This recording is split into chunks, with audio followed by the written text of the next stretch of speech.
আমাদের ম্যাট্রিকের পরে বাধ্যতামূলক পড়াশোনার জায়গাটা থাকা উচিত না, এটা সেলফ ফান্ডেড হইতে হবে। যে শুধুমাত্র ম্যাট্রিকের পরে অথবা সর্বোচ্চ ইন্টারের পরে সবচেয়ে মেধাবী ছেলে মেয়েদেরকে রাষ্ট্র টাকা দিয়ে পড়াবে, বাকিটা নিজেদেরকে যারা পড়ালেখা করতে চায় তারা টাকা দিয়ে পড়বে। অযথা একটা ছেলে মেয়ের পিছনে রাষ্ট্র অনার্স মাস্টার্স পড়ায় 30 লাখ টাকা 35 লক্ষ টাকা খরচ করার কোনো মানে হয় না।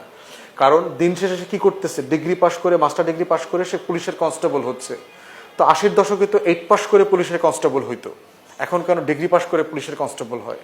আমরা তো ম্যাট্রিক পাস লোককে পুলিশের ওসি দেখছি, দারোগা দেখছি, এখন কেন জাহাঙ্গীরনগর ঢাকা বিশ্ববিদ্যালয়ে অনার্স মাস্টার্স করে পুলিশের ওসি হয়? তাহলে এই পড়ালেখাটা করার মানেটা কি হইলো আমার? অতএব আমরা বোধ করছি যে এই যে বিজ্ঞান প্রযুক্তি বিশ্ববিদ্যালয়, সেই কলেজ, এগুলোকে কমায় নিয়ে আসা দরকার। আমাদের যেটা দরকার, কর্মমুখী শিক্ষার, প্রযুক্তি শিক্ষার, কাজ শেখানোর বিশ্ববিদ্যালয় দরকার, যেখানে শুধু কাজ শেখানো হবে, ভাষা শেখানো হবে এবং কাজের সাথে ইন্ডাস্ট্রির এক্সপিরিয়েন্সের একটা যোগসূত্র তৈরি করতে হবে, যে আপনি কাজের মধ্য দিয়ে, লেখাপড়ার মধ্য দিয়ে আপনার জীবনের মূল্যবোধ পরিবর্তন হচ্ছে কিনা, আপনার জ্ঞান তৈরি হচ্ছে কিনা, আপনার দক্ষতা বাড়ছে কিনা, সেই জায়গাগুলোকে ফোকাস করা দরকার এবং সেগুলো নিয়েই আমরা ক্যাম্পেইন করছি।